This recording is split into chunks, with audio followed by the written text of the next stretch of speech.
सब्सिडीटा पाईगला परे से माने से जंत्रपाती किणु नथिले तो सेतिपाई सरकार गोटे निष्पत्ति नेला प्रथम पेमेंट करी करी से नेबे नेला परे ता बिलटा सबमिट करिले सब्सिडी पैसा तांकर खाता रे आफ्टर वेरिफिकेशन पड़े। धन्यवाद। मान्यवर विधायक श्री जोगेश कुमार सिंह।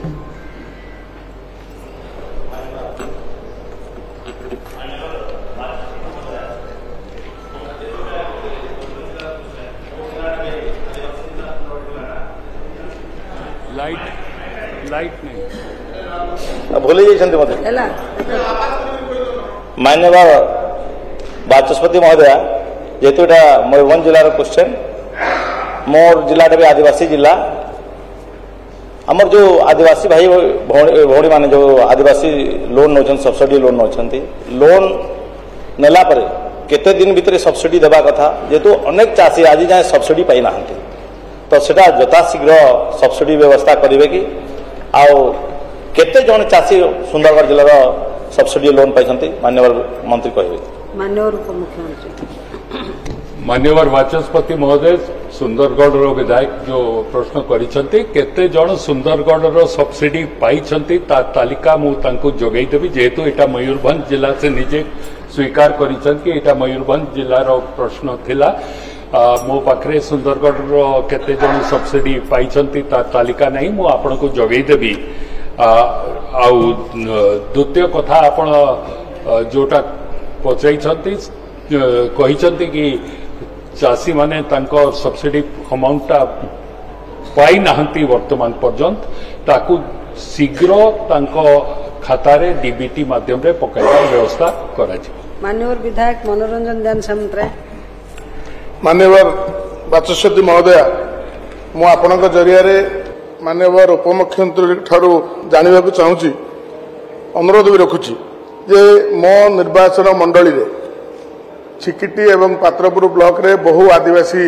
गाँ अच्छी विशेष करके 3टी पंचायत आदिवासी संपूर्ण पंचायत तुम्बा बुरात लांकुली यही अंचल गुड़ी को जहाँ सामग्री आसूची किंबा जहाँ सब्सिडी आसूची जो उपरे से उपरे अवेयरनेस लोक मानक करा जाऊ नहीं तो आदिवासी मानक अवेयरनेस करके जहाँ जहाँ सब्सिडी आसूची किंबा किसी जंत्रपाति आसूची किंबा मंजी जहाँ आसूची ठीक समय जहाँ सब माने सीड्स आसूची सेगुड़ा जिते बड़ अमल करिया कथा लोकों पाखे पहुंची पारू ताई ए उपरे टिके अनुध्यान करके आदिवासी मानक से उपरे अवेयरनेस करी एवं ठीक समय रे सब सामग्री पहुंचार व्यवस्था करेंगे। मान्यवर उपमुख्यमंत्री बाचस्पति महोदय मान्यवर चिकिटी विधायक जो प्रश्न करिसेंती मु तांको संगे एकमत गत सरकार समय ठीक समय बिहन चाषी मान पाखु पहुंची पारु नथिला वर्तमान आमे ता उपरे करिछु कि ठीक समय चाषी को बिहन जोगई देबा। द्वितीय कथा से जो ट्रेनिंग रो कथा कहिसेंती ट्रेनिंग पाई आमे प्रत्येक ब्लॉक स्तर रे प्रत्येक जिला स्तर रे सब डिविजन स्तर रे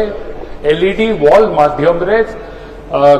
गोटे स्क्रीन लगाई करी चाषी मान को सकाळ 8 रु संध्या 8टा पर्यंत कृषि विभाग रो जहा किछि योजना अछि सेथिरे आमे डिस्प्ले करूछु जोटा को देखि करी चाषी माने तांको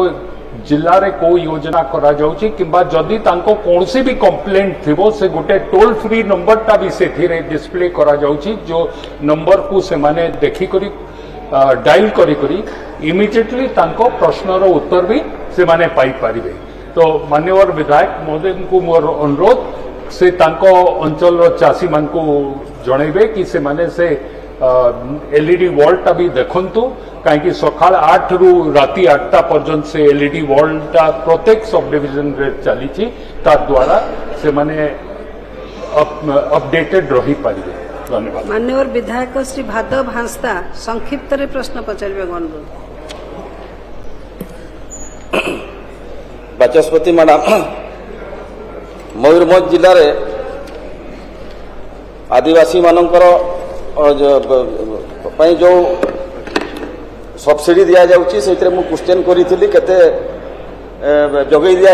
आंसर आसी 3960 किंतु स्पेसिफिक मु जानिबा पई चाहूची जे हमर ट्रैक्टर रे केते ऋण माने केते दिया जाईची पावर टिलर रे केते दिया जाईची सार रे केते दिया जाईची एवं बिहन पई केते दिया जाईची सब्सिडी से बाबद रे आपन माध्यम रे मु मंत्री महोदय पाखरु जानिबा पई चाहूची। धन्यवाद। बाचस्पति महोदय लंबा तालिका अच्छी जेहेतु मु प्रथम रू कहली कि 43 आमर आइटम अच्छी जोटा मेकेनाइज्ड आइटम रे सब्सिडी दिया जाउची एवं 14टी आइटम अच्छी जोटा बुलक एंड आपण को मैनुअली ऑपरेटेड जंत्रपाती अच्छी जो थी सब्सिडी दिया जाउची। लंबा तालिका अच्छी जदि आपण अलाउ करेंगे सेटा को भी मो तालिका ले करी दउची जार द्वारा सबु विधायक माने से जानी पारिबे कि केते सब्सिडी को इक्विपमेंट पाई से माने पाई पाछ ले करिवे माननीय मंत्री। वर्तमान प्रश्नकर्ता श्री जलेन नायक। Thank you madam. मो उत्तर मंत्री महोदय पाखर मु पाई एवं परवर्ती समय रे जो रही मो मंत्री सहित आलोचना करके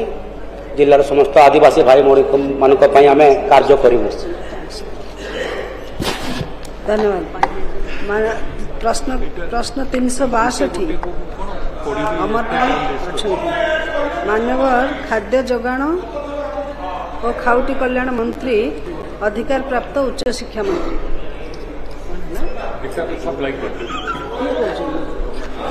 अरे मान्यवर बाचस्पति महोदय, मान्यवर विधायक श्री अमर कुमार नायक महोदय जो आग्रह रखिछंती जे सहरांचल ठू ग्रामांचल पर्यंत रुटीर व्यवहार आज दिन में बढ़ी एवं सेतिपाई जातीय खाद्य सुरक्षा योजना रे हिताधिकारी मानक जो चाउल जोगे दिया जाउछि आमे रेशन कार्ड माध्यम रे जो अग्राधिकार परिवार अच्छी मुंड पिछा 5 केजी चाउल जोगाउछु एवं अंत्योदय अन्य योजना रे परिवार पिछा 35 केजी चाउल जोगाउछु तार सेथिरे गहम को स्थानित करबा पई उपराष्ट्रपति माननीय विधायक जो प्रश्न करिसंती मु एवं से संपर्क रे किछि से तथ्य चाहिए मु कहबाकू चाहिए जे जातीय खाद्य सुरक्षा आईन 2013 लागू हवा परठारु 2015 16 16 17 17 18 एभली भाव में 22 23 पर्यंत हिताधिकारी मानकू गहम जोगे दिया जाउथला किंतु 2022 जून मास ठारू गहम बदल रे केवल चाउल जोगेबार प्रावधान सृष्टि करागला। भारतीय खाद्य शस्य निगम माध्यम रे मिलुथुवा गहम और राज्य रे खाद्य शस्य बंटन चक्र भितरे से समय रे असामंजस्य बा असंगति देखा जाइतिला। मु एठारे कहि रखिबाकू चाहे जे ओडिशा एक चाउल विकेंद्रीकरण क्रय राज्य अटे जहाँ डिसेंट्रलाइज्ड प्रोक्योरमेंट बा डीसीपी स्टेट कहा जाए। यार अर्थ ओडिशा को चाउल संग्रह करबा पई आउ कहा उपरे निर्भरशील होबाकू पड़े ना। 2003-4 वर्ष ठारू ओडिशा सरकार डीसीपी केंद्र सरकार जो डीसीपी व्यवस्था अच्छी से सामिल होइतिले एवं सही वर्ष ठारू निजर खाद्यान्न आवश्यकता पूरण करबा पई राज्य सरकार अन्न संग्रह योजनार परिचालना भार निजे ग्रहण करथिले। तेणु 2022 मसीह रे जेतेबेले मु पूर्व कहली जे एफसीआई रो गहम जोगाण और राज्य रो जो खाद्य शस्य बंटन चक्र मध्य रे जो तालमेल रहिला नाही सेथिपई राज्य सरकार केंद्र सरकार को गहम बदल रे चाउल दबा पई अनुरोध करथिले एवं केंद्र सरकार ए अनुरोध को मानि नहीं थिले। जो पाखापाखि 15% गहम दिया जाउथला ताहाकू गहम बदल रे चाउल रे परिवर्तित करागला। तेणु आमर उद्यान भी मान्यवर विधायक अणतारिका प्रश्न रे ए कथा को मध्य उल्लेख करिसंती जे राज्य रे अमर बाबू तो कहले जे आपणकर रुटीर व्यवहार बढ़ुची बोली उदलार मान्यवर विधायक मध्य से कही जे आमर मधुमेह रोग भी बढ़ुची से गहम जोगेबार आवश्यकता अच्छे तेणु ए कथा को सरकार गुरुत्वर सहित विचार करुछंती एवं पूर्वरु आमे केंद्र को अनुरोध करितलु गहम बदल रे चाउल दिया जाओ जदि ये कथार वास्तव रे आमर सामाजिक स्थिति स्वास्थ्यगत स्थिति एवं साधारण लोकंकर आग्रह को विचार रे रखी सरकार ए संपर्क रे नीतिगत निष्पत्ति नेबाकु जाउछंती।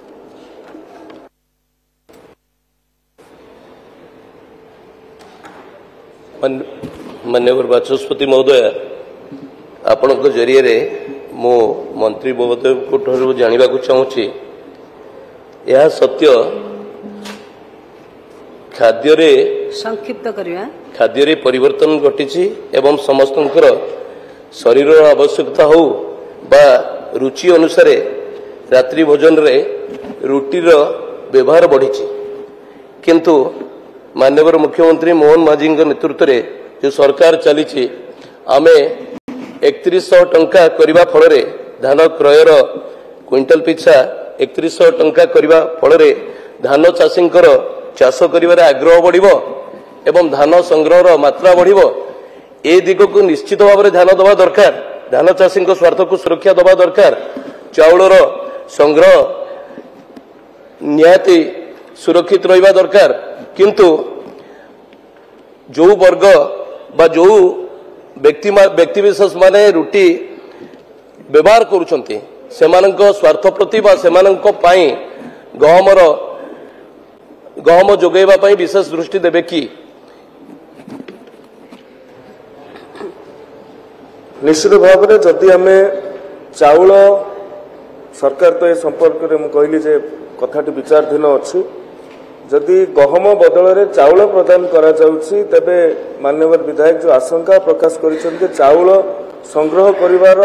परिमाण कमी जेबे एवं ताहा सीधा सड़क चाषी मानक ऊपर प्रभाव पकेइबो जो माने धान चाष करुछंती ए कथा जेमिति कौनसी प्रकार प्रभाव सीधा सड़क चाषी मानक ऊपर न पड़े एवं गहम भी जोगे दिया जिवो एवं धार्य लक्ष्य जो चाउल पई रहिछि धान संग्रह पई रहिछि ताकु मध्य करा जिवो सेथिपई तो कहले सरकार ए कथा को गुरुत्वर सहित एवं संवेदनशीलतार सहित विचार करुछंती निश्चित या ऊपर निष्पत्ति निया जाय। माननीय विधायक प्रताप केशरी देव बाचस्पति महोदय माननीय मंत्री जो उत्तर रखते निश्चित भाव में किसी परिमाण संतोषजनक किसी परिमाण कथाटा रखिले जब खोली कही था भल होता गृह जाना दरकार आम हूँ ओडिशा ओडिया तेणुक भात खिया लोक आम अतीत गहम आणिक आम ये रखा होता जो बंद कराइला तेणुक ये चाउल खिया लोक चाउल खाइले भल चाषी मंगल से पार्ट उत्तर ठीक किंतु माननीय मंत्री निर्दिष्ट भाव में स्पष्ट उत्तर रखिए कि 22 मसीहा पर्यंत एनएफएस चाउल आ गहम मिसेकी दिया होता 2 किलो गहम और 3 किलो चाउल दिहबार प्रावधान थिला यह सत्य कि एफसीआई जो सरप्लस चाउल ओडिशा रु नबा कथा न नबा फल गहम देवा फल से इंटर एक्सचेंज करा जाई संपूर्ण भाव में चाउल करागला एवं जोटा कि आमर ये उठाणटा अधिका हम एवं डिस्ट्रीब्यूशन सिस्टम रे चाउलटा अधिका परिमाण दि जाई परिबो एवं जो क्रियाटा एफसीआई करिथांता आम ठारू सेटा न करी ए बाबा एडजस्ट करा जिवो ए तथ्य सत्य कि